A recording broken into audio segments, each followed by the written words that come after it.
Hello, everybody. Welcome back. Glad to have you here with me today, and glad to have my next guest on today with me as well. We got Nick Higgins today, and he is with Firehouse Tribune. How you doing, Nick? I'm good. How are you, Jeremy? I'm doing good. Looking forward to another good conversation. We we've not talked a lot, but definitely have shared back and forth posts and things like that. I really enjoy what you guys are putting out, and gonna let you give a little bio here real quick, but I if you've not followed or seen Firehouse Tribune on social media pages or the website, definitely go and check them out. They're definitely spreading some positive messages and doing some good things. So that being said, Nick, give us a little introduction and bio and as far as you want to take it. All right. Like Jeremy said, my name's Nick. I've been in the fire service for going on 19 years. I'm in New Jersey. I'm also a New Jersey State Fire instructor. I've worked at an academy for a few years. No longer I work in an academy. I do some stuff privately with a friend of mine through Alpha Omega Training. I teach throughout the state. I also am a advocate for the state of New Jersey and a national volunteer, national NFFF, National Fallen Firefighters Foundation. Too much coffee today, so I'm a little over the place right now. Also a instructor for the National Volunteer Fire Council, and I'm the founder of the Firehouse Tribune. A little bit about me, and spoke at Firehouse Expo 2017, 2018, spoken at the Maryland Fire Conference just this past year on their virtual learning due to the pandemic. So hopefully I'll be back there next year to speak as well. But that was just a little quick summary about me in the fire service. That's great. So before we kind of get into where we're going, I just want to get a little more of a bio on kind of what brought you to where you're at, because this is becoming more and more interesting to me, because there seems to be a very distinct pattern in kind of the stories of everybody I have on, and myself included in that. And I just like kind of digging into what brought you to this point. So, you know, you started Firehouse Tribune. Was it 2017? Is that correct? Um, 2015. We 2015. really started Okay, getting so you've big been around doing it quite a 2015. while. Yeah. So what kind of led you to that, to starting, the website and the social media and all that? I just, it kind of started, I wanted to do some type of training that was more me, that was more myself, was just doing things that was um, more life based, more real based than doing, working at a school, you're doing stuff right out of the textbook and you're teaching things that are hands on that you came across in your experiences, but you still have that script to go by. I kind of wanted to do stuff that you're not going to listen to um, in a classroom. You're not going to hear about all the time. And as it grew, I was doing a lot of stuff on tactics, and I still do. I still put tactics out there, but I started adding more stuff about how it relates to your life and how life and the fire service and it all kind of can go together. And things we take from the fire service we can attribute to our life, and things we learn from our life experiences we can bring into the fire service, whether it be team building, leadership, discipline. It all goes hand in hand, and that's how it kind of evolved over the years. And meeting different people, having them come on with me, writing different things, inspired me more to use more of me than more of just constantly putting out how to put out a fire or how the size of a building. Add more value to what we're writing about and using it from experiences that I've come across, even more so than I have in the beginning. And that kind of helped me get more of an audience, get out there more, especially on the national side, speaking. So it really evolved from what it started as. Yeah, that's kind of where I'm going, and it leads us right where we're in the direction we're headed. But it seems to be almost three kind of common denominators, or at least a few of these, and it's either filling a hole in your life, it's filling a void in what you feel like the fire service is missing, or it's just frustration because you're wanting to do something good and you're not being able to do it where you're at. And so it seems like the more I kind of ask those questions to people I have on, or people I'm just meeting on social media or whatever, there's just always some similarities in at least one or two of those three areas of what kind of got them started. And it's just always interesting to me that it's the same story. And Right. that's Yeah. kind of what you're saying. It's been just always being competitive is something that I've been an athlete my whole life. So I still have that fire inside to keep training and keep going. Yeah. So being able to bring that mentality in what I've done in collegiate sports and even beyond that really helped me kind of get this going more, and it fuels me too, and being able to help people. And I don't care how many people like it. I don't look at the likes. I look at the value it adds, because when I see people sharing it or sending me messages, that's what I like. That's what means, Yeah. like, all right, I'm doing something that's helping people. Maybe you're having a bad day, and you know I'm in the firehouse today, but I'm helping them in another way, doing it. And any way I can get my thoughts and ideas out there, the better. Yeah. It's almost like a therapy.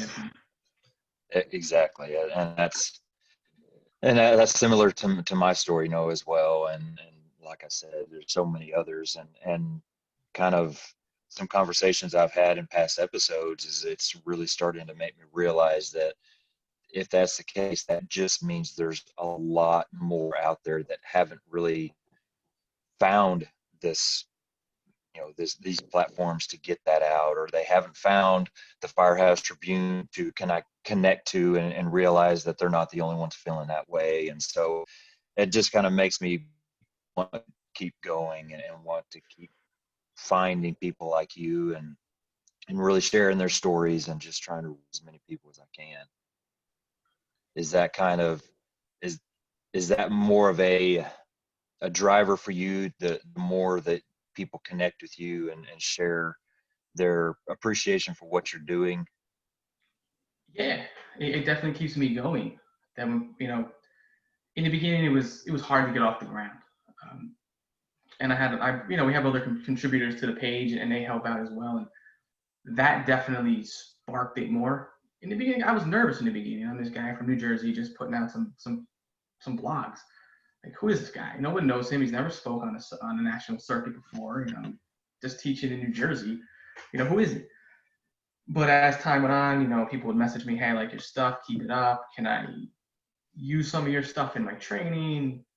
Yeah, great. You can use, if you want to use the other contributors, I'll ask them, let them know, get their permission, to use some stuff.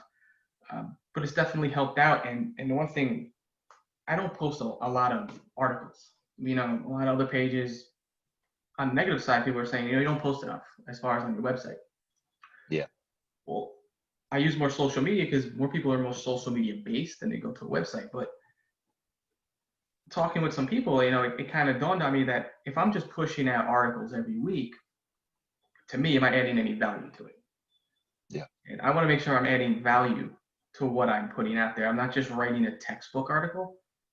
And in the beginning, I was kind of sort of doing that. And now I'm trying to add it where you have your topic, whether it's a firematics topic, a discipline, working out, whatever it is, but I'm adding some type of experience along with it. So Yeah. I'm not just telling you something, but I'm telling you it from my point of view, something that I've maybe come across firsthand, secondhand, and trying to keep that value to what it brings more to the table. And I can paint a picture around what I'm talking about rather than just, how to size up a building or Yeah. doing some fire suppression. So I like to add value to what I'm putting out the articles. And everybody on the team, they do the same thing. That's why we keep them so spread out, because we want to take our time and write stuff people are going to really digest. Not just rush things out that's not quite Yeah. where you want it to be. Yeah. And I know kind of one of your focuses is keep things positive, and staying on that side of things. And that's something I really appreciate and something that I focus on as well. Uh, I know that you have all, I try to do this, people have been on other podcasts to kind of steer them towards that direction as well, if they like what they're hearing. You were on the Professional Brotherhood podcast 15, I believe, episode 15. You talked about a lot of good things there, and some similarities of what we're going to be talking about as well, but I want to kind of maybe play into that some, or hit it from other angles. But you talked with Brian a lot about social media, and a lot of kind of the downfalls of it, a lot of the things that you need to really avoid. And so we'll, we'll probably kind of maybe steer on another angle for that. But definitely, if you do like what you're hearing and want to hear more from Nick, he's been on the Professional Brotherhood episode 15, Five Alarm Task Force podcast as well. So I always like to do that. We're all, as I've said before, we're on the same team. We're trying to do the same things, push good message, positive attitude, and doing good things for the fire service. So got no problem giving giving other platforms some interest. So that being said, kind of where I want to go, and I don't know the title yet, but somewhere in the realm of positive outlets for frustrated firefighters. And that's kind of what I mentioned earlier is I know there's a lot of people out there that are in a spot where they're frustrated, and these are good people that want to do good things, and for whatever reason they're just being held back, or the resources aren't there, or whatever. And this ties directly into who I am and why I'm sitting in this chair right now. And so I know it may be a little bit different for you, Nick, but that's kind of where I want to go. And so to talk a little bit more before I let you go, kind of my progression was frustration because of trying to do something. It started coming out in writing, and then I kind of went the social media route, and then came the podcast. And so, I've had a little progression with myself, and so that being said, that's where I want to go. Let's talk about some good outlets, some good things that people can do that are experiencing those type of situations, and how to use that for good instead of letting it, negatively affect their message. Yeah, like Jeremy was saying, social media is a big one. I use social media for positivity. That's what I like. We're saying, spread the message in a positive way. So I like to do is, for me, I use it as a way to share experiences, to share knowledge, to share what's on my mind off of experiences that I've come across, different things throughout the day. I might be sitting at home and something might dawn. I might be watching a TV show, read a book, playing with my son, whatever, and something will trigger in me to put out something just by what maybe he's doing, Yeah. and realize that I can turn this into something fire service related. Yeah. I can turn it, make anything a fire service related if you really think about it. And that's how I started putting out a lot of these posts on Instagram. I like Instagram the best over Facebook, over Twitter. I really like the way it's set up, especially for positivity, especially in the fire service, because we all know there's a lot of naysayers out there, there's a lot of trolls out there. But I try to look at it as if you're going to have something negative to say about it, that's fine. You're entitled to your opinion. You can do that. But I can't let that bring me down. I can't harp on it. I have to take that as a positive. And it took a long time, especially with the Fire Tribune, to really understand that it might be negative in writing back to me or whatever they're doing, but in a way it's positive for me, because now I gained your attention. Now I was like, Yeah. you know who I am now. And you're going to, if you're writing to me, you're going to tell your friend, you're going to tell whoever else in your firehouse or wherever what this guy's saying, what this guy's posting. And that, again, it brings more attention, and it could bring it to a positive way for anybody. Yeah. Because now you taught them something, or you shared something that you have, some type of message you have. And that's where I think, people, they go on these social media breaks and they stop games. They can't take the negativity. And a lot of people, like, especially like when I read your stuff, I'm instantly ready to go out and just start going nuts because I love it. I get all motivated most of by the stuff you put out there because it's like a refresher for some people. And I feel a lot of these podcasts, it's helping people train without having to fund money to go out, because a lot of departments, maybe they can't fund it. Maybe personally guys can't make the time to travel and they need a way to learn something. And it's a good way to learn something through a podcast, through social media, through websites, because you can do it at your leisure. You can do it at your time, and you can learn a lot of different things. Because I tell you, I learned a lot of stuff. I try to go to conferences as much as I can, but to make the time to pick up for a few days, that's a lot to do. And I mean, now with this pandemic going on, I'll sit and being part of the National Fallen Firefighters Foundation, they're doing every last Thursday of the month is IC to IC discussions. You have a chief who was involved with the line of duty, and it's a live Zoom, and they're talking about these line of duties that they were involved in.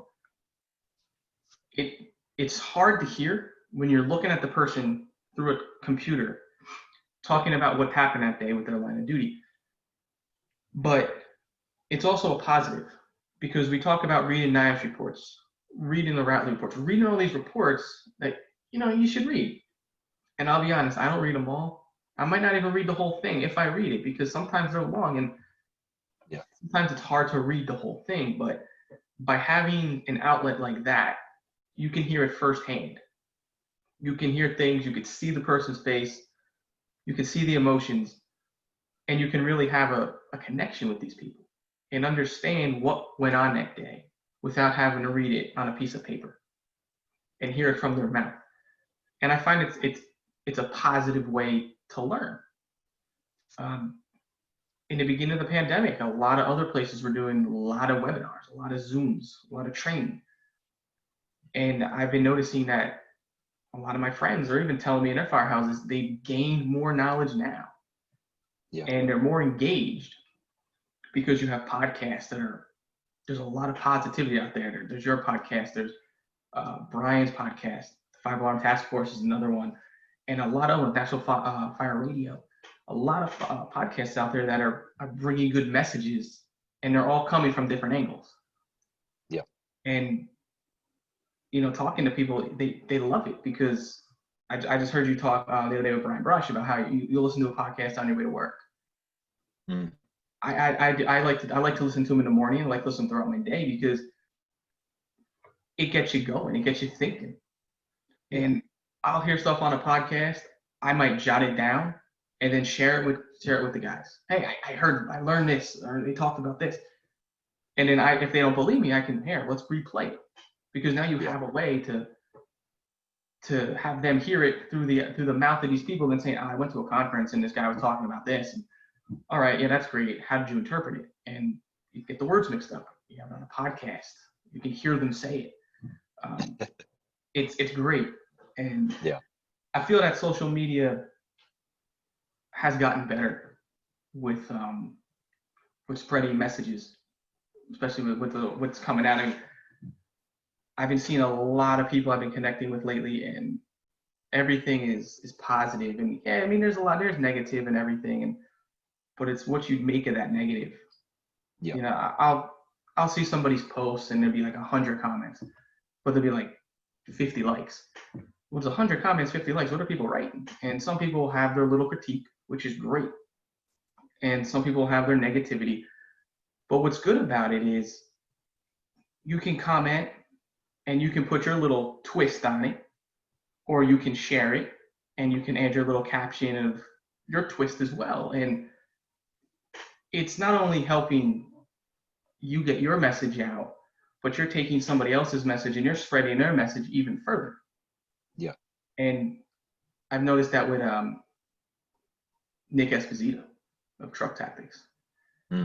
he posts a lot, and he posts all types of great stuff on truck work, and it just goes through the masses, and more people are getting to learn where he's coming from Yeah. as far as being on a truck company and learning all this truck work. These are things we didn't see 5-6 years ago, or even as much before this pandemic, but now more people are grasping into, well, this might be the way to do it. Yeah. And we have here in New Jersey, we have our Division of Fire Safety.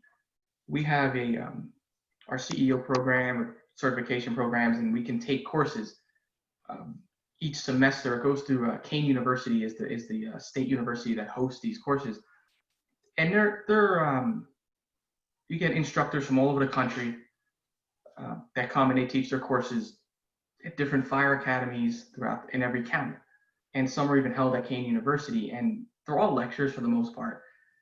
And now they're doing it where instead of going to the academies because of this pandemic, you could do it right on your phone, right on your computer.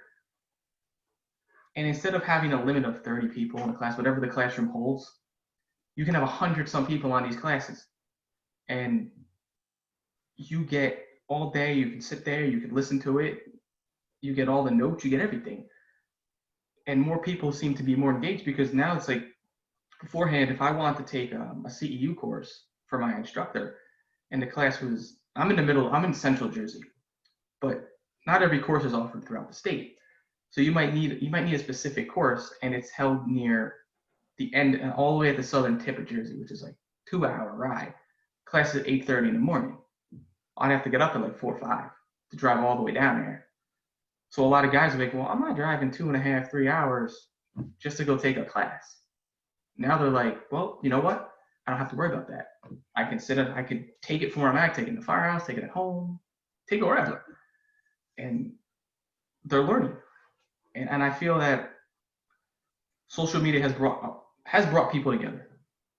The fire service, from the people I've been speaking with, they just seem like they have been they're always pushing each other's stuff now.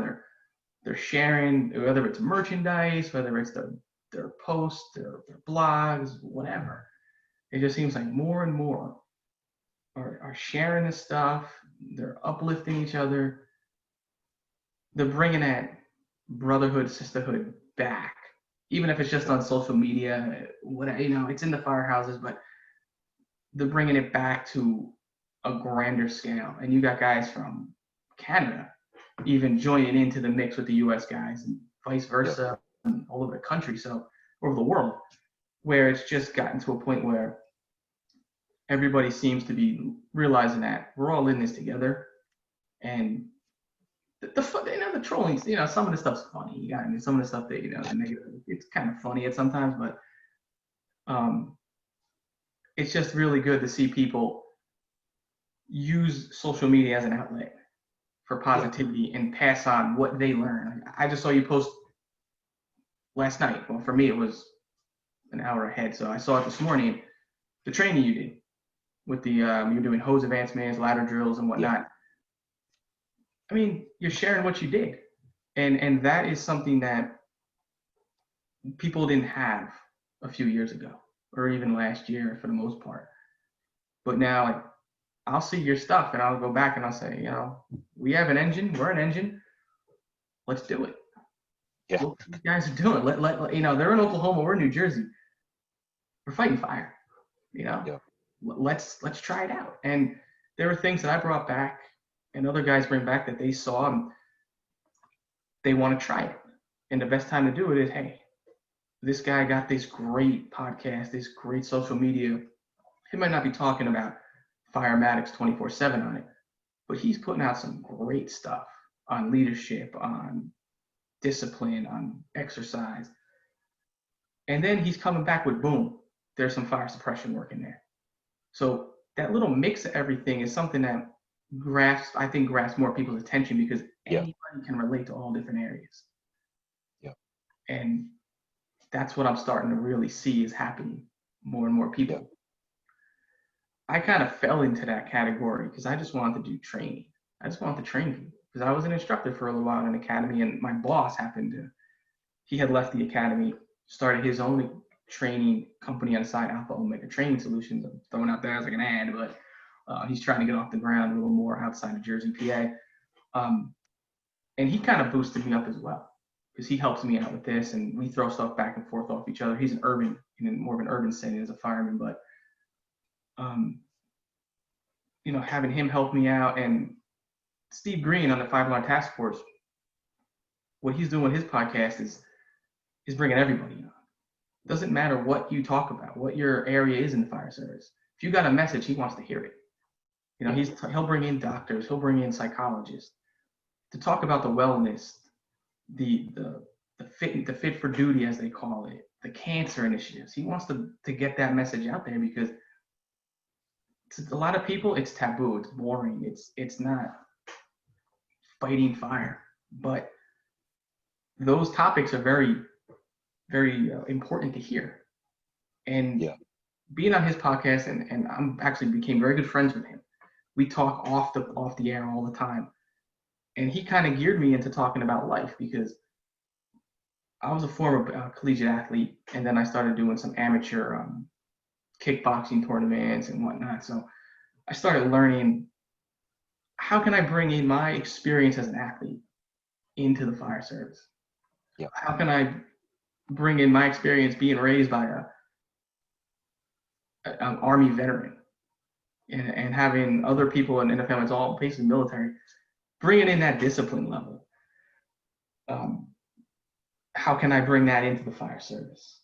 Hell, even Jocko Willink, listening to his stuff all the time on the Jocko podcast, all that stuff relates to the fire service because you got to have some type of leadership. You got to have discipline. You have to have those life experiences outside of what we're doing. And that's kind of how it went. And that's why I think social media has been so big lately and why it's been a positive outlet for a lot of responders. And even the aspect of direct messaging, I feel has been great. There's guys like The Next Rung, Blake and Charlie, and they put stuff out where guys are texting them or messaging them about how they helped them indirectly. And I'm a supporter of them, the Firehouse Tribune. We support it. We donate to them every month because we believe in the mental health of firefighters. Being an advocate as well, that's big, the mental health side of it, because people don't understand. And I'm not an expert on mental health at all by any means, but people don't understand what firefighters on any aspect go through, whether it's EMS, firefighters, dispatchers especially go through. Career, volunteer, part-time, per diem, it doesn't matter. You're going to go through something. You're going to experience something. You're going to digest it a certain way. And to have people to be able to speak to because you met them on social media can really change a person's life. Like, I met Steve Green and I didn't expect that we were going to be friends and we run by stuff about life and run stuff about fire service or just helping people. I didn't expect that to happen, but we talk a lot. But it's brought people together that you never would have ever probably met if there wasn't a social media. And it's very positive in that sense. And that's why I think it's you got to take the negatives for the positive and put it into a positive spin on them all. Yeah. Because that's the way I think. Go ahead. It is definitely, I was just going to say, it's definitely what you make of it. And, I've kind of touched on media a few times here and there in episodes, but just thinking as you're talking, thinking about kind of how I perceive it. I'm pretty particular on what I have, what I follow, what comes across on my stuff. And as you're talking, I'm just thinking, I don't see any negative stuff anymore because I don't follow any of it. I don't follow anybody that is involved in any of it. I don't have any political crap going on my feed because I don't want that in my life. I don't have any of these guys that are putting out memes and stuff making fun of fire departments for this or that or volunteers or anything. I don't have it. I don't see it. And so me personally, I just have such a good, I don't know, connection with it right now, and that's because I don't allow anything negative into it. And if you do that, there are, like you said, so many positives. And I put an episode out a while back, and kind of the main thought of it is we literally have the opportunity to touch lives across the world, not our not our department, not our state, not even America, the world, the entire world. What are we choosing to do with that power? And that, man, that's a huge statement to me still. And it still is in the back of my mind. And God, if you never really stopped and thought about it, stop and think about that for a second, because that's the most powerful thing we have at our fingertips. Yep. And we can do really good things with it, or we can do really bad things with it. And that's really something that I love to think about, because I mean, it's true. I mean, I totally agree. Going to your point of at our fingertips, when I put out the posts on social media, even when I put the articles out there, some that aren't even mine even, I'll read it like 100 times. And I'll say to myself, before I hit send, is this what I want to say? Is this the message that Yeah. I want to portray? And I have another guy in the crew. He's an EMT. He's also in the FAA and a dispatcher. We call him our social media um, coordinator. I'll text it to him. Read this. What do you think about it? He goes, absolutely. Or, maybe tweak a couple words here and there, because Yeah. it's like you said, it's at our fingertips, so we can hit the world. And one wrong word, or how it's written or how it's phrased, you can interpret it a thousand different ways. And I want people to interpret it the way they feel comfortable, but I want it to hit a way where I didn't think about it that way. I didn't think about how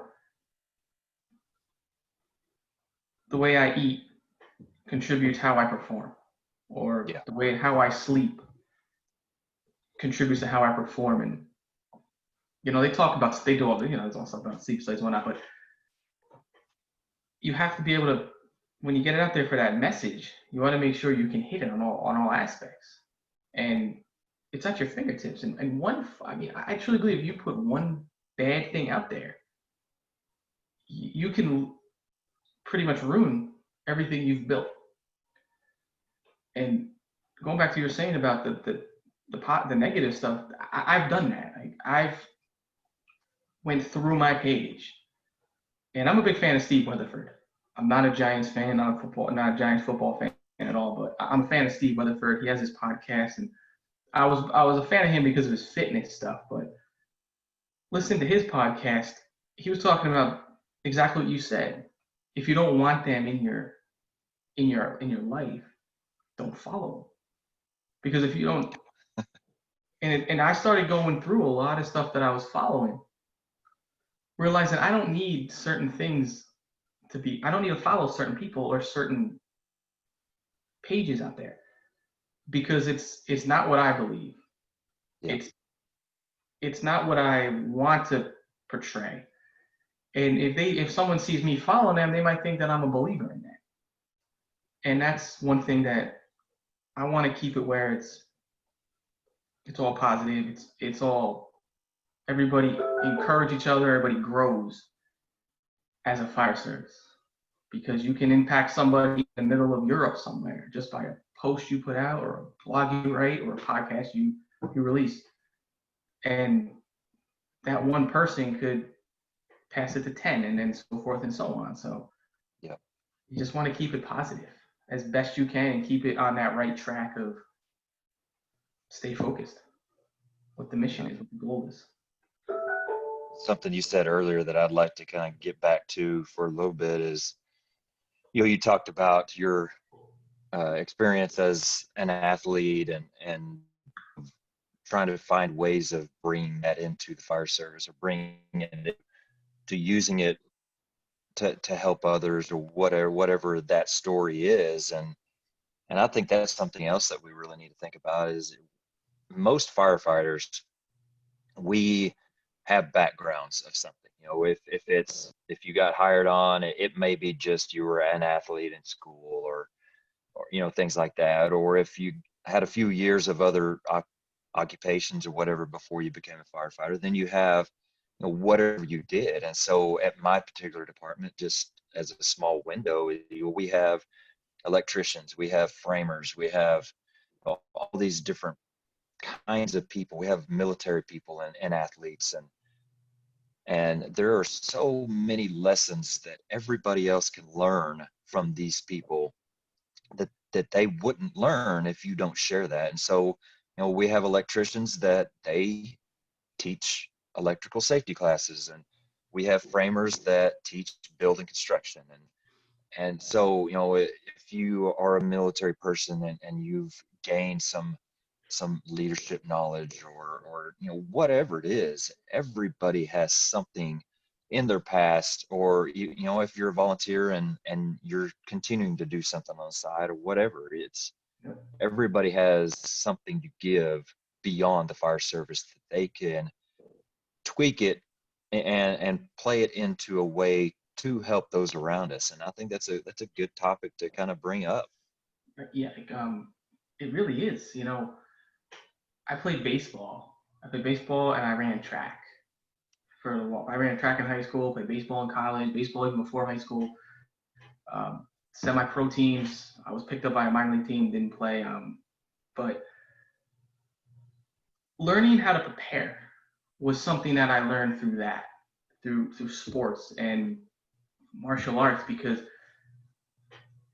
I kind of want to go back to something you spoke about on an earlier podcast about fitness. It was with Brian Brush, about how you made a comment that isn't a work, stretching hose, that's a workout in itself. And I totally agree. And the reason I bring it up is because I tell people all the time when I'm talking about fitness, and I was a personal trainer and I still do some training as well, is you can train, you can lift the weights, you can go out, you can do all that type of exercise, which is great, all that fitness stuff, which is good for the body. It's good to condition the body, strengthen the body. Yeah. But every athlete still has to go through the fundamentals of the game. And the same goes with the fire service. Like every day when I walked on that baseball field, when I stepped foot on that field, we warmed up. We ran our laps, we stretched, and we started throwing every day. Yeah. We also I was an outfielder. I had to catch fly balls every single day. I could do it in my sleep. I can do it probably my eyes closed and hit every day, run bases every day. Yeah. But if you don't practice the actual applications, you can be strong, you can be in shape, but there's a different feeling when you're actually using the tools of the trade to do that job. And athletes do it all the time. You see it in fighting as well. You still have to work out, you still have to condition your body, you still have to eat right, but you still have to train accordingly with the tools of the trade. Fighters spar in practice for a reason, because the first time you get into an octagon or a ring or a cage, whatever, and you haven't gotten hit, it's going to be a wake-up call in there, and it's not going to be what you want. If I stepped into the box as a hitter and I never took live pitching, and the first time's in a game, it's going to be ugly.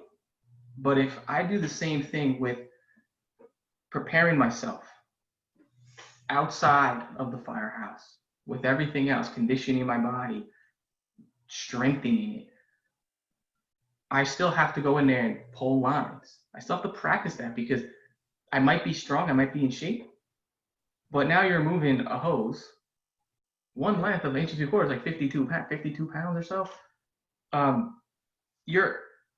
You have to move variable weight, move weight that's not what you're used to moving, because it's not something you do all the time.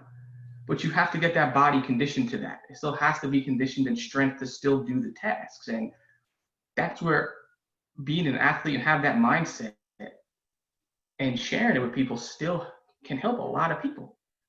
Guys, I see guys in where I'm at, even guys, a lot of guys, they might not exercise at all. And when it comes time to doing these jobs, like putting the air pack on, crawling around, you see the windedness in them. You see them getting tired faster. You see them sucking the bottles down. But it's like a, and then you see other guys who run, who condition their body, and when they put the pack on, they stretch the lines or they climb the, whatever they're doing, they might be sucking the pack down as well because they still haven't put that application together where they're still doing the tools of the trade. They're still putting those. Yeah. They're not stretching lines. They're not. They're just working out. And it's great to have guys out there, firefighter functional fitness, pushing that out because they're doing things as well that are showing people you can still do these things in the firehouse and you can make it applicable to your job. But there's still something to be said for actually moving the hose, raising the ladders, and building a callus in your muscles and in your mind to get that to still work right. Because you can't pick up a bat in a game and hit a ball if you never hit it in practice. It doesn't work. You can't throw a punch in a fight or take a punch in a fight if you never got hit in practice. It's just not going to work. You still have to do those things. And that's why me as an athlete, I'm so adamant about doing it all. I have my days where I train and I train accordingly to what I want to train on. I do the functional fitness in a way, but I do a lot of other stuff because I want to test my body. I want to see what I can do in all different aspects because it's like a science experiment. And that's what I try to do with my training. But then when I'm doing firehouse stuff, it's specifically on doing what we need to do. And it has to be real. The training has to be real. We all stretch lines, and that's what we need to do. We need to practice getting comfortable with handling a hose, just in the sense of handling the pressures, handling moving it around in a controlled atmosphere before you can bring it into a live fire scenario. And these are things I don't really hear people say too much, but I always believe the crawl before you walk before you run type mentality, kind of put it together, build blocks before you jump into the fire in a sense. And I've got that mentality from being an athlete and learning that you could take that aspect. And the other aspect is preparing yourself also mentally and looking at it from also an area of strategies and tactics and size ups, because as an athlete, you have a scouting report of your pitcher. I'm an athlete, I have playing baseball. You know who the pitcher is. You have the report of what he throws, his sequences, pitches, and whatnot. And you can kind of relate that to the fire service because, in a sense, that's like a pre-plan. You have a pre-plan. If you pre-plan it right, you should know the ins and outs of buildings to the best of your knowledge. And if it's a frequent flyer, as we call it, we're always there for fire alarms, you should even know more about what's going on because you're in there and know the layouts, what's in rooms, the size of them, where the egresses are, windows, doors, whatnot. And that kind of, again, to me, translate back to preparing for a game. Yeah. And that's how I kind of focus everything on is Dr. Dave Griffin says we're tactical athletes. We're functional athletes, as they also say. We're athletes in a sense because we're preparing ourselves, preparing our minds, preparing our bodies, preparing our crews, our teams to work in unison. Because without that, you're leading a line of, you're going down a line of probably failure and not getting that outcome that you really want, which in the ultimate end is to put the fire out, if that's what you're set to do at that particular moment. Oh yeah. Yeah, kind of the same deal. You tying that question into really the rest of the conversation is not only are we talking about, like I mentioned, people from my department and their experiences, but if you add in the whole social media thing, I follow people that are huge into fitness. I follow people that are huge into truck work. I follow people that are huge into engine work, and people like you that are huge into more of an article or the writing or things like that. And so that's the same thing. If if I personally am somebody that loves engine work and loves flowing water and all that, maybe that's my little niche that I could share. Or if, force of entry, or if I'm a truck guy that loves to share that stuff, it's just sharing what you have with others, and making the department, making the crew, making the fire service better in whatever way that you personally can. I'm not a truck guy. We don't operate trucks like that. We don't have truck companies. I've always been on the truck my entire career. So I am not going to be somebody, or you're not going to ever see truck work on my page. We may be doing scenarios involving, ladders and things like that, or stuff like that, which, I'll put out whatever we're doing, but I'm not going to personally stand up and say, you know, any kind of experience or anything like that with that, because that's just not me. I don't have that experience. So, stay in your lane kind of type of conversation, but use what you have, use what you're excited about, use what you're passionate about, and really share what you have to offer. I totally agree. Like you said, everybody has a niche. Everybody has a something that they're passionate about, that they specialize in. And I've been around guys that have been nothing but construction, and they can tell you ins and outs of how to put the building together, taking it down, and what's in it. And you Yep. have other guys that you tell them about looking at a building, and they're just looking at some wood, and that's all they see. They don't even. It doesn't. Some guys can't comprehend it, and hey, that's fine. Yeah. Not Yeah. everybody's gonna be good at everything. And for us, it's the same boat. Like, you're not gonna see me do a lot of truck stuff because I don't have it. But raising ladders, yeah, for us, we want to have the basic know-how of engine of truck work, a little, to what we need. But what we say is we have on our engine, we have everything we need, and we can do as good a job as anybody else can do with what we have. And we train on it, and we make sure we're very proficient in it. But we utilize everybody's strengths to our advantage. But we also take their weaknesses and we try to strengthen those as well. There's guys that we know that they might not be good with truck work, so they're not gonna want to talk about it, but they're gonna want to learn more. And that's why I kind of like having the way it's been going with my page. I'm not gonna post stuff out there that I'm not too versed on. If I'm not that experienced in it, I'm not gonna talk about it. I might post a picture, like you said, covered it, but nothing where I'm gonna act like an expert in something that I'm not. And Yeah.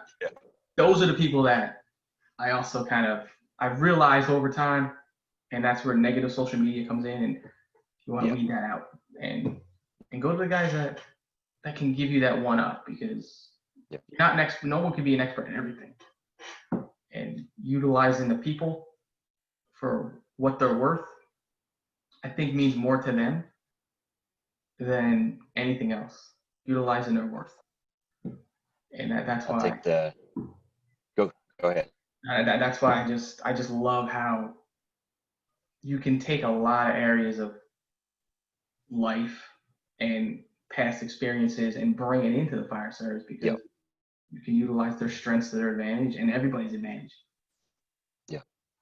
Yeah, I think that this kind of brings up another little side topic, and another balancing act for those in leadership positions is, everybody obviously has their strengths. Everybody obviously has their weaknesses. And I've heard certain people in, the leadership experts or whatever, I've heard some say that, don't focus on your weaknesses, focus on your strengths. And I get that. But I think us in the fire service, we can't depend on that. We are going to be stronger in certain areas than other people on our crew, but we can't focus on those areas, because we may be called to do those weaker areas on a very serious scene. And you can't just say, well, that's not something I'm good at, so I don't really work at it. I work on this other thing that I'm really good at. Well, as an officer or leader, over people. There is a balance to where you obviously do want to use people in their strong areas and take advantage of those strengths. But you also want to really focus on, where somebody may be a little lacking, a little, less skilled, and really put some effort in that as well. And that's part of being a leader and really paying attention to what's going on out there. Yeah. That's even personally for me, there's areas even to this day that, you're not really good at. There's areas that that you don't specialize in. And there were times where when I first started out, I didn't understand CO alarms. For some reason, it didn't click to me for many years. And I started asking the guys that when I see them in there, how do you know so much about this? Like, how do you know all this stuff, like all these different things? And they would take me aside and they would explain to me why they did what they did. And, picking people's brains to understand why they did things successfully or even not successfully really help out. So I learned a lot of different things, and I can utilize them to this day. I can share them with the younger guys out there, because if you're only going to focus on your strengths, you're never going to get to the next level. And like you said, being a leader, Sure. and then even if you're a company officer, and I'm not, but guys look up to them to know they should know all kinds of stuff. They should be the ones to answer the questions. And I think if you have a good understanding of things, that's a big plus. And you gotta, like they say in sports, a 5'2" athlete. You're good at everything. You have a good, balanced self about your knowledge and your skills. Because if you're not balanced in what you're doing, what are you?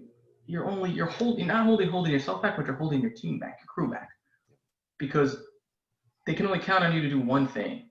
They can't count on you to do multitude of things. Like you said, if something does happen.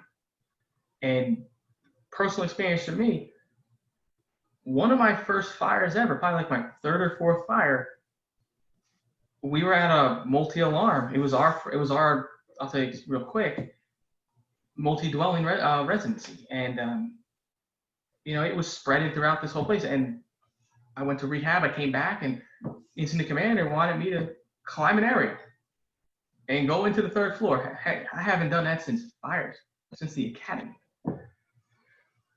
I said, what? I said, listen. He goes, listen, this ain't the time to start asking questions, man. And I looked at him. I said, I don't know if I'm comfortable with this. And he looked at me and said, well, I got two guys right behind you that are comfortable doing it. So if you're not comfortable doing this, let's slide for right now. But he took me aside after that, and he said, listen, I need you to get comfortable climbing some ladders. You can climb ground ladders, that's fine, but I need you to get comfortable climbing. So we're gonna get you comfortable, because you never know when you're gonna be called upon to do something that you've never done before. And you need to be ready for it. Or you might be in a situation where that's your only way out. So I got comfortable, because the only way to get better was to get uncomfortable with what I was doing, get comfortable being uncomfortable. So I had to get over it. And it took some time, but it wasn't something I did all the time. People say, we don't do it all the time. We need to practice on it. Exactly why I need to practice on it. Exactly why I need to get comfortable with it, because those are the situations that are going to get somebody hurt or get you jammed up. And to have those people out there that have that strength are the ones that you want to go to. Like, I'm not going to ask a guy who's versed in building construction, isn't good at fire suppression. I'm not going to ask him too much about helping me with fire suppression, and vice versa. So that's how I look at it, as trying to make sure you're well-rounded. You're having a good understanding and foundation in it. You don't got to be an expert in it, but utilize the people that do, and hone in on those weaknesses, because you're not going to get to where you want to be if you're just focusing on one thing and one thing only. And as an athlete, as an outfielder, I had to focus on a bunch of things: hitting, fielding, base running, because I had to play the infield, I had to play the outfield, but I also had to hit. If I was just a hitter, I don't have to worry about that. But you have to be able, because you're never going to be called upon to do something different. And one day you might be hitting a hydrant. The next day you might be on the nozzle. The next day you might be the backup man, whatever. But you might be doing different jobs, and if you're not comfortable with doing it, you got to get comfortable doing it quick. You might be a fill-in driver for the day, and you might not know that engine. Well, you got to get comfortable knowing that engine, and knowing how that panel set up and what's where. Because that's the only way you can really get really good at what you're doing and just have a good foundation. I think there's a lot of honesty there, or that is required there as well. You know, if I'm somebody that is just not comfortable with ladders at all, and we may not do any training on it, well, that's not ever going to manifest until I say, hey, you know, I'm not comfortable with ladders. I know we don't train on it at all, but we probably should, because I need to get better. I think, you know, just dropping the ego and dropping the pride, and being honest about where you need help with is really kind of the foundation on whether somebody is going to get better or somebody is just going to stay where they're at. And, you know, something else that goes with that to kind of tie it all back in together with where we're going is, you know, if you have those areas, say the ladders like I talked about, there's so many places you can go, you know, YouTube videos, and I know you got to kind of weed through some of it. I get it, but you know, fire engineering, brass tack or what is it? Hard facts and brass tacks. I got it. But Elkhart Brass puts out tons of videos of hose work and nozzles, and yeah, and there's so many good training videos out there to, you know, kind of get yourself started, get an idea of what the techniques are, and then get out and do it and try it yourself, or bring the crew out and do it, or, you know, whatever that looks like. And so, you know, again, good tools at our fingertips if we just reach out and grab them. Absolutely. There's so much, and what somebody can do in New Jersey can certainly do in Oklahoma, can do in Maine. And that's one thing that I've heard about as well. You know, we're from another area. We don't fight fire. We don't do it that way. Someone was saying that to me one time, and I was in some other state.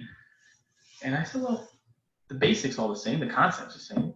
You know, you might have a different outlook on it, but we all fight fire, right? We all have to go in and put the fire out. So there's always a new way to learn things, do things. There's 100 ways to do multitude of things, and it's great to share them and have these people out there sharing their ideas, sharing their methods, because that might be in your toolbox, as they say, the next day.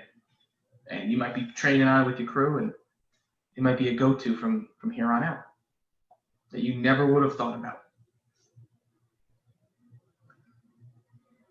I think really the moral of the story today of what we're talking about, where we're going, is just, you know, to find your way of helping. You know, if you're better in this area and than others, then use that area as a way to help others. If it's just the one younger firefighter that you're with on your crew, or if it's something that you create for your department, a class or a training exercise, or if it's a social media platform that you can start and get that kind of that niche out there. You know, whatever you got, whatever you're working with, whatever you can do to help the fire service, to help your crew, your department, and yourself, you know, get started. It there's no reason to not start. And if there's some type of fear or whatever that's kind of holding you back, it's only going to help you personally through the process. And I will say that right, just as blatant as I can, is this whole thing has helped me so much of getting things off of my chest and finding good outlets to get some of these things out without them building frustration and resentment in me. And so that's kind of my lesson I want to really give out and make vocal to everybody listening out there is find what you're good at and get started. Absolutely. Do it to your best of your abilities. And the last thing I have is our mantra at the Firehouse Tribune is work hard, stay safe, live inspired. And I just started saying it, putting it on the websites, and somebody said that's a good mantra. And they said explain it, and I was like, okay. Um, Work hard, whatever you do, always work hard at it to make it the best it can be for you and for who you're sharing it with, for your audience. Stay safe in what you do as well. Always make sure you're safe. You take care of yourself. Not just being safe in a fire, it's being safe everything you do. Take care of yourself and live inspired. Don't keep yourself in a bubble. Don't keep yourself in that box. Get outside that box and inspire yourself, inspire others, and utilize these platforms and all these people out there that are sharing your message. Embrace it and learn from it and keep going. That's a very simple, self-explanatory mantra, as you call it there. But really, what else do you need? I mean, it's solid. You can't argue with any of that. So that's good stuff. Thank you. So talked a little bit about your Firehouse Tribune. I want to definitely give you a chance to put any kind of information that you want out there. I know you said you're associated with the Fallen Firefighters Association. Yep. You have, let me make sure I got this right, Omega Training Solutions. Is that correct? Who you work with? So yeah, go ahead and kind of give as much plugs or whatever you're wanting to do with those things you're associated with. Cool. Well, I'm an advocate for the National Fallen Firefighters Foundation in New Jersey. But if anybody out there ever needs anything, line of duty, talks, and just wants to learn more about the fire service and what we do, we have an online platform called the Fire Hero Learning Network. It's free to sign up. There are hour-long classes you can take, after-action reviews, how to stay safe, and you can take these courses, incident action planning, the whole nine. You can take them for free. You get certificates at the end of them. You can go on there, and they're an hour-long course. Also, if you go on to the National Fallen Firefighters website, there's a list of advocates for every state. You can reach out to the advocates. They can come to your firehouse, and they can provide those topics live. And they're longer courses, but you can learn a lot about taking care of your own is one of them. The courage to be safe, leadership, accountability, culture, and knowledge, which is called understand, is lack. Take these courses in person through an advocate, and it's great because the foundation really gives back to the families, but also gives back to the fire service, keeping us safe, training, and I love it. I was asked to be on it, and it's something that I have will never regret. I'm proud to do it, and I'm humbled to do it because it's a way to help keep the fire service safe. And Alpha Omega Training, it's New Jersey based. Career fireman in an urban area, my area. He runs it. A lot of EMS on there. He's starting to open up a virtual academy. You can take his stuff online. Sit there, do virtual EMS CEU training. He's going to start getting into behavioral health because he is a behavioral health expert. He's a adjunct professor as well in psychology, has his master's in that. So he wants to branch out. He speaks on the national and international level, has spoken at Firehouse numerous times, a bunch of other national conferences, state conferences, and great information he puts out there. And the Firehouse Tribune, we have our blog, www.firehousetribune.com, a bunch of articles on there. It's sorted out by contributor. Contributors are all over the country. We've got guys from upstate New York, Virginia, West Virginia, Georgia, New Jersey. So we're mostly East Coast, South, but we're trying to expand out. Like I said, we spoke at a bunch of different myself personally spoke at a bunch of different conventions, conferences, but I've spoken on other topics, which is critical thinking. That's really my main one that I've spoken on at conferences, and how to add that into decision making and processes of a team building. So that's something I'm trying to do more web-based, and also trying to get out the firehouses as well, and bring that to their area as well. So that's what we've been doing.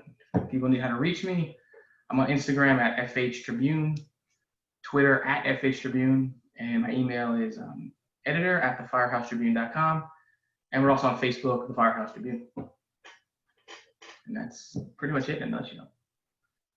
All right, awesome. And I enjoy so much, hearing the stories of great people that are trying to do great things, and love sharing their stories with others, and just kind of building basically a network of people that are just trying their best to do good things. And I just love it. The more and more people I meet and who reach out to me, it's just, like I said earlier, it just keeps me going. And I really appreciate your time, appreciate your story, and everything you had to share. Thanks for having So me. everybody out there, definitely check Nick out and his contributors on his website and his pages. Like I said earlier, they're putting great things out. They're doing great things. Just one of the positive influences out there, that one of the many, and really give them a try, a like, a follow, whatever it is that on that platform that you're doing. So again, I thank you, Nick. I look forward to more communication and what's to come in the future. Sounds good, man. I look forward to it as well. All right. We'll see you later. Thanks.